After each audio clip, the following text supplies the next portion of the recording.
Au sommaire de cette actualité, dans la société malienne, le métier d'agent de sécurité est souvent perçu comme un travail réservé aux hommes. Cependant, cette idéologie est aujourd'hui remise en question par des femmes courageuses. Qui sont-elles? À découvrir dans le début de ce journal. Bras de fer entre les autorités maliennes et les partis politiques, une fissure alimentée par un désaccord sur leur dissolution. Cette semaine, nous avons rencontré Mamadou Traoré, président du parti alternatif pour le Mali, à retrouver dans ce journal-là. Bonsoir à tous et à toutes, bienvenue dans ce JT hebdomadaire sur l'Actuel Média. Comme l'annoncé dans les titres, Tchamas Winner Service est une entreprise qui évolue dans plusieurs domaines pour lutter contre le chômage des femmes. Au Mali, beaucoup pensent que le métier d'agent de sécurité est réservé uniquement aux hommes. C'est pourquoi Tchamas Winner Service est engagé à démontrer le contraire. Zeneb Gueye pour plus de détails. C'est une particularité qu'il s'est assignée. Tchamas Winner Service se positionne comme un acteur clé dans le domaine de la sécurité, mettant en avant le rôle essentiel des femmes en tant qu'agents de sécurité. L'intégration de ces femmes dans leurs équipes fait non seulement preuve d'inclusivité, mais prône également l'efficacité de leur service. Cependant, pratiquer ce métier de sécurité devient souvent difficile pour les femmes.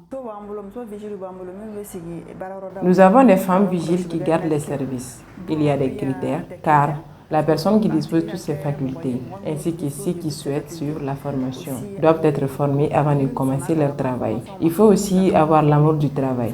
Au niveau de la sécurité, nous n'avons pas beaucoup de femmes. Elles ne dépassent pas 10. Cela est dû au fait qu'il y a des clients qui réclament des femmes.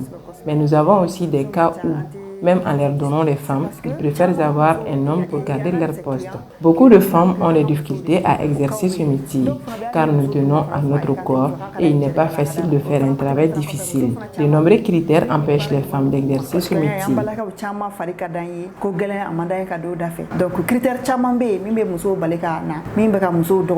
Djeneba Diara, un agent de Tchamas Sécurité, explique les raisons qui l'ont poussé à venir dans ce métier et la manière dont elle arrive à les combiner avec les travaux ménagers. Je fais ce métier et je l'exerce depuis 1 an et demi. Je fais ce métier pour ne pas dépendre des autres et cela me permet d'aider mon mari, car un homme ne peut pas subvenir à tous les besoins d'une femme. J'arrive à gérer ce travail avec les tâches ménagères. Il suffit simplement d'aimer le travail. Quand tu te lèves tôt le matin, tu peux faire quelques petits ménages familiaux avant l'heure du travail. Et à ton retour, tu peux terminer le reste. Il faut toujours avoir l'amour de son travail. Pour ces femmes, il y a des avantages qui découlent de leur métier. Néanmoins, elles sont confrontées à certaines difficultés. Il y a beaucoup d'avantages dans ce métier, car cela t'aide et te permet d'assister ton mari dans certains besoins. Cela empêche également d'être au chômage. J'ai de l'amour pour ce métier.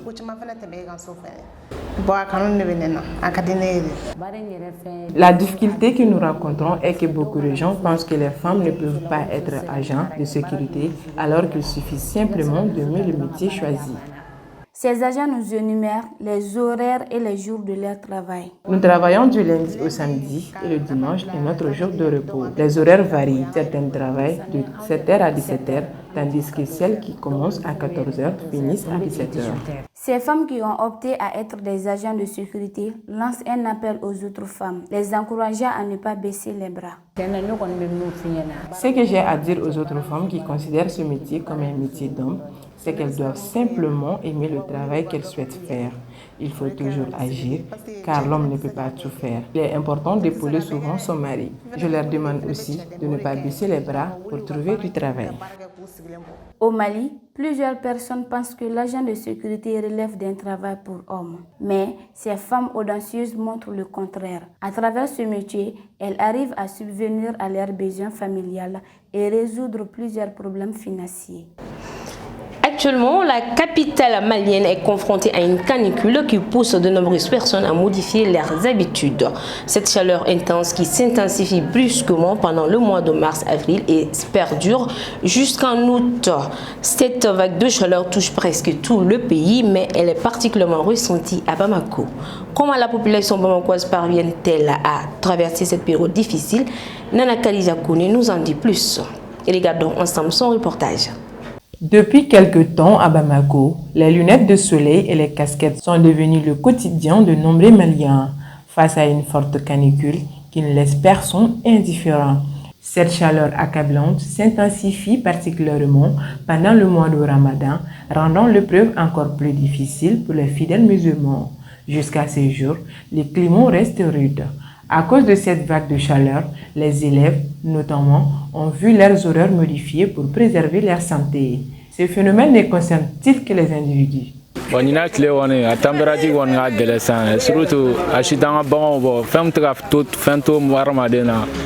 Cette année, le soleil est vraiment ardent, surtout nos animaux primaires comme les mouches. Donc nous souffrons tous de cette chaleur incessante. Raison de plus, on ne peut même pas s'empêcher de boire l'eau et on a du mal à l'avoir. Nous venons de nous rafraîchir chez quelqu'un de passage. Actuellement, avec cette chaleur, la mort ne prévient pas. On a peur qu'il en finisse avec nos personnes âgées. Donc je conseille à tout un chacun de se promener avec des loups, surtout les motocyclistes.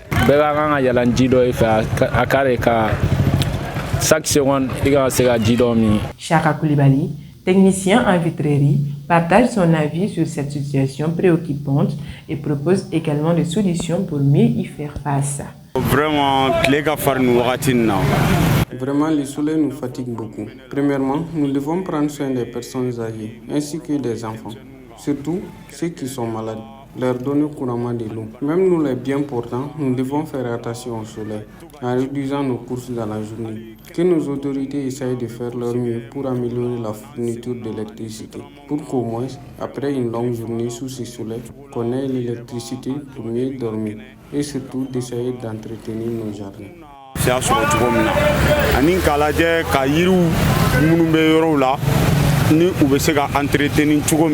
Aujourd'hui, il est difficile, presque impossible de circuler dans les rues de Bamako sans croiser des jeunes portant casquettes ou lunettes pour se protéger du soleil écrasant. À vrai dire, le soleil devient de plus en plus ardent. Selon moi, pour cette année est encore pire. Les mesures que j'ai mises en place, c'est de porter les casquettes et les lunettes pour me protéger. Selon les conseils divulgués à travers la télé et à la radio, il faut beaucoup consommer de l'eau. C'est d'ailleurs pourquoi j'en achète jusqu'à 500 francs. C'est la solution que j'ai eue pour me protéger. Même tout de suite, en marchant sous le soleil, les ongles et les pieds s'échauffent. Si ça ne tenait qu'à moi, je ne sortirais jamais.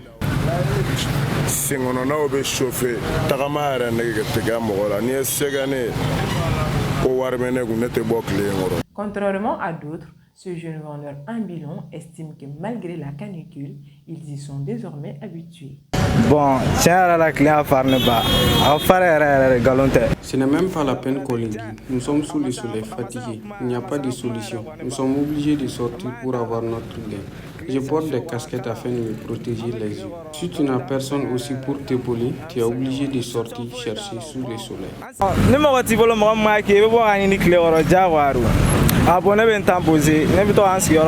En cette période de forte chaleur, les personnes âgées et les jeunes enfants sont les plus vulnérables. Comme nous sommes jeunes, on tient plus face à la température que les personnes âgées. Nous sommes tous exténués sans savoir quoi faire. On sort le matin pour rentrer dans la soirée. Le pays même traverse une crise. Certains disposent des panneaux comme d'autres le contraire. En tout cas, nous on travaille avec des panneaux, car avec les coupures incessantes, c'est pas évident. Nous demandons aux autorités de nous résoudre au préalable le problème avant un quelconque agissement de la part du peuple.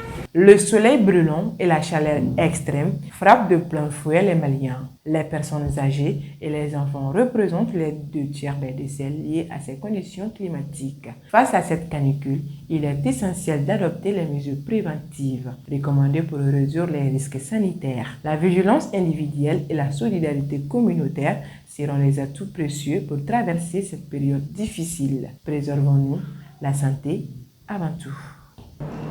La tension reste élevée ces derniers temps entre les partis politiques et les autorités maliennes. Entre la relecture de la charte des partis politiques et leur dissolution, le désaccord persiste.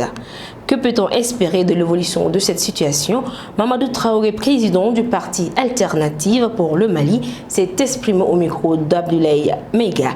Ensemble, suivons son interview. Nous, on a été convoqués par le ministre délégué du Premier ministre par rapport à la révision de la charte des partis politiques. Bon, le dossier qu'on nous avait confié, nous avons traité le dossier dans les conditions normales et on s'est adressé au niveau du ministère territorial. Nous n'avons pas eu de retour à notre grande surprise. Ils ont fait sortir un document qui détaille quelques nombres de personnes et qui désigne des membres des partis, des personnes des partis dans les différentes localités. Bon, moi, je me pose la question, la révision de la charte des partis politiques concerne les partis politiques, oui, ça concerne le gouvernement. Le gouvernement, quand le gouvernement a beaucoup de préoccupations pour la situation des partis politiques, c'est une inquiétude pour nous.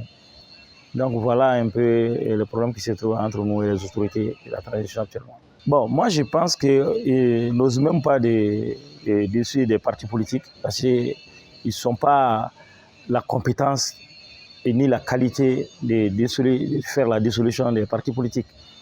Parce que les partis politiques sont basés par rapport à notre constitution. La constitution, l'article 185 dit qu'on ne doit pas toucher les partis politiques. Et c'est une constitution qui a été faite par eux-mêmes en 2023. Même la constitution de 1992 soutient beaucoup vraiment les partis politiques. Donc je ne vois pas de raison pour la dissolution des partis politiques, pour une autorité de la transition d'ailleurs. Donc moi je pense que s'il faut dissoudre les partis politiques, il faut aller au référendum.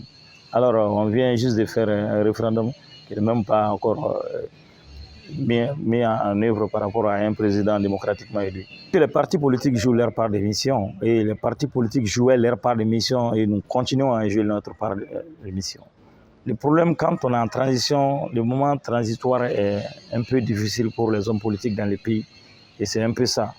Donc si nous laissons une autorité de la transition militaire pour un moment transitoire, il ne faut pas que ces militaires-là aussi pensent que ça peut être une continuité.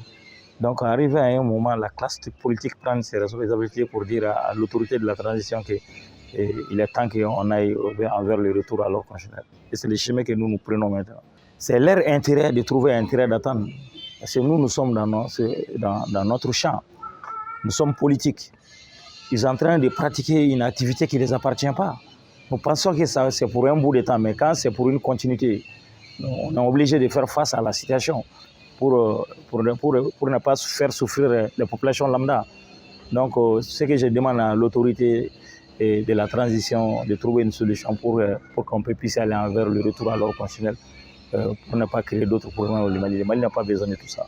Très souvent stigmatisés en raison de leur particularité, les gaucheurs sont fréquemment jugés par la société. Cette perception négative peut les affecter, mais elles ne se laissent pas décourager. Au contraire, elles embrassent les différences en tirant une fierté. Pour elles, être gaucheur n'est pas une faiblesse, mais une caractéristique qui les rend uniques et spéciales. Elles trouvent des moyens de s'affirmer et d'inspirer les autres à accepter leurs différences. Maïmouna Dao. Parmi les couches sociales qui sont confrontées aux stéréotypes de la vie quotidienne, figurent les femmes gauchères. Au Mali, travailler avec la main gauche apporte souvent à ces femmes un jugement souvent assez difficile à digérer, car c'est un poids lourd. Déjà, nous vivons dans un monde patriarcal. Donc, il y a certaines choses qui sont bien vues pour les hommes que par rapport aux femmes. D'autant plus que les travaux ménagers sont faits par les femmes.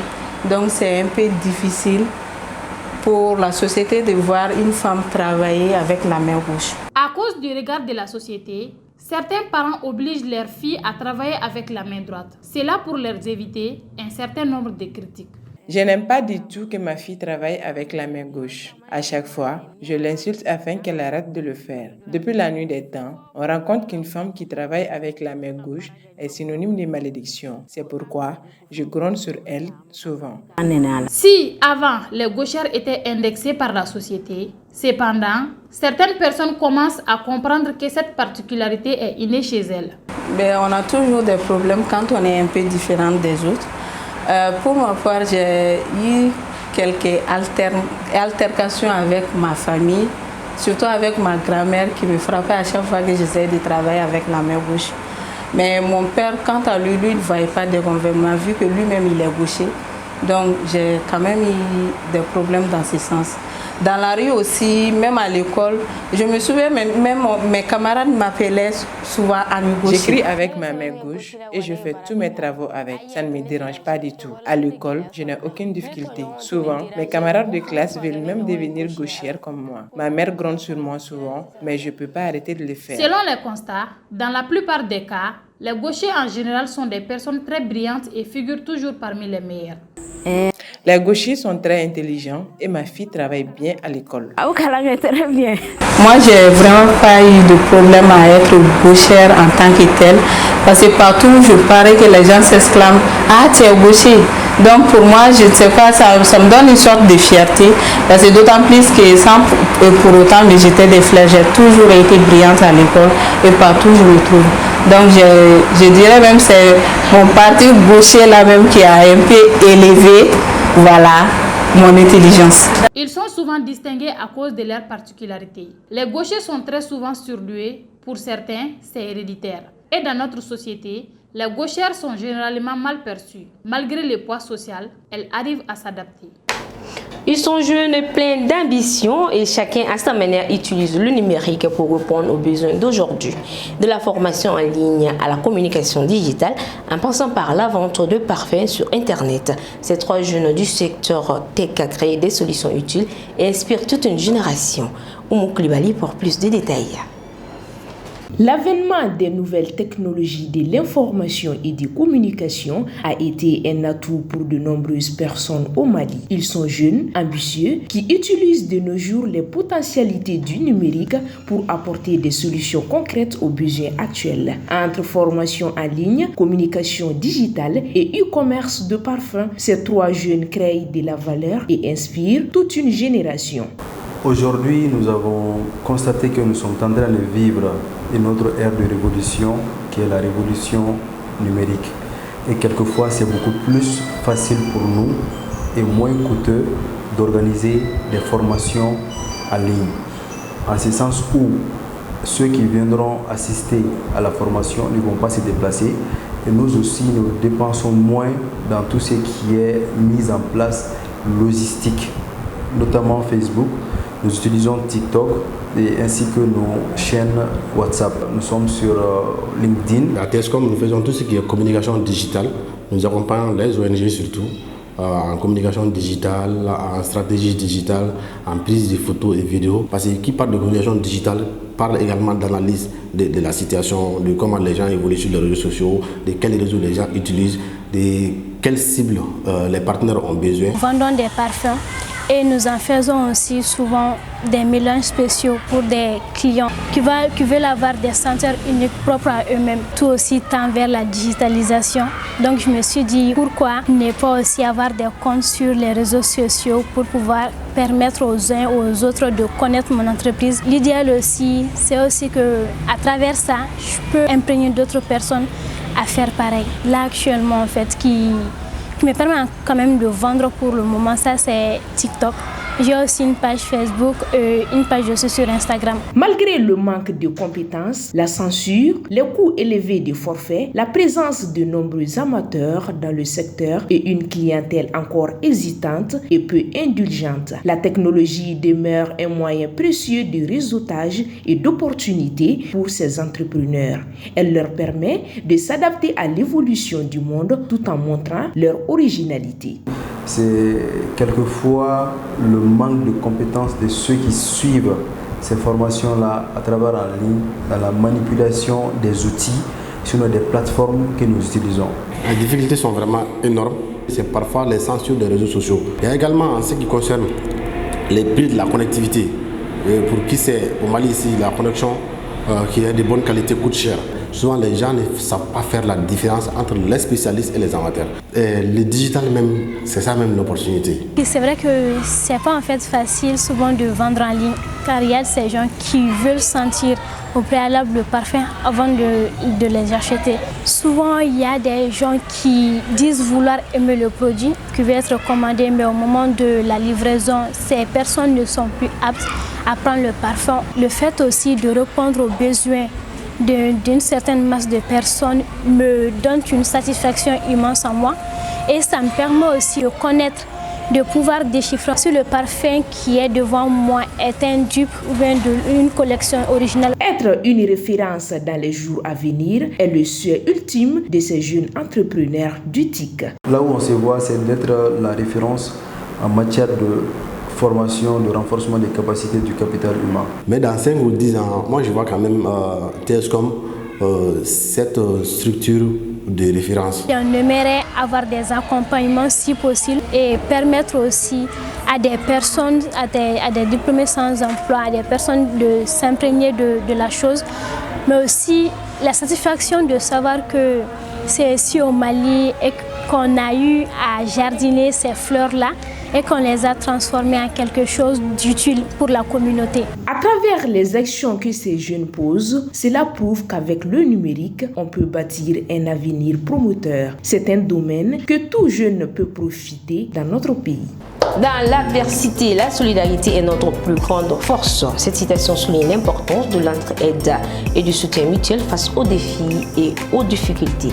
C'est avec cette citation que nous mettons fin à ce JT que je vais vous présenter. Merci de l'avoir suivi et à très bientôt sur Actuel Média. Parce que nous croyons au grand potentiel humain, parce que nous incarnons la performance, parce que l'autonomisation et le perfectionnement de l'édite constituent notre objectif. Rejoignez-nous, Université Bazo, la performance par excellence.